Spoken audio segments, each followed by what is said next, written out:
In its time, the Dragon Pit was a marvel of the world. Full-grown Targaryen dragons nested beneath its massive dome. And even on the darkest nights, the walls seemed to glow with the fire of the great beasts inside.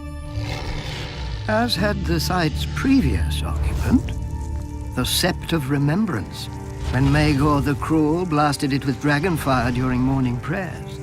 The screams of the dying men echoed through King's Landing all day, and a pall of ash and smoke hung over the city for a week. But as it dissipated, so too did the rebellion of the Faith Militant. The Sept of Remembrance faded from memory, and Maegor decided to replace a monument to the gods with a monument to his family, the Dragon Pit. Labor proved elusive, however, for after the Red Keep was finished, Maegor had hosted a 3-day feast for all the builders, stonemasons, and carpenters who had worked to build it. At its conclusion, he slaughtered them, so that only he would know the castle's secrets. So many men fled the construction of the Dragon Pit that Maegor was forced to employ the prisoners of the city dungeons, supplemented by skilled and ignorant builders from across the narrow sea. For more than a century, the Targaryens housed their dragons in the Dragon Pit.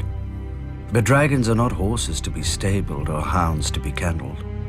With each generation, the dragons became less massive, less swift, less long-lived.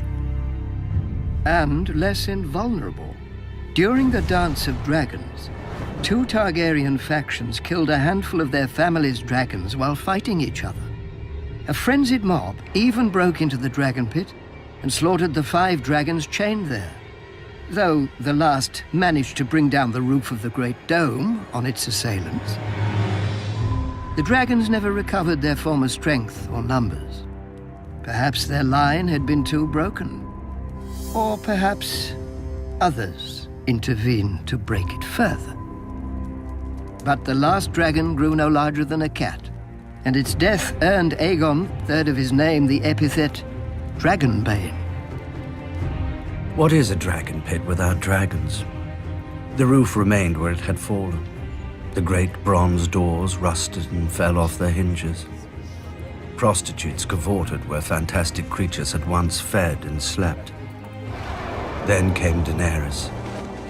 Now dragons once again darken the sky, but they will never darken the dragon pit again. Daenerys has learned the folly of chaining her dragons. The Dragon Pit is and will remain a ruin of a bygone age, when kings and queens flew high above their countrymen.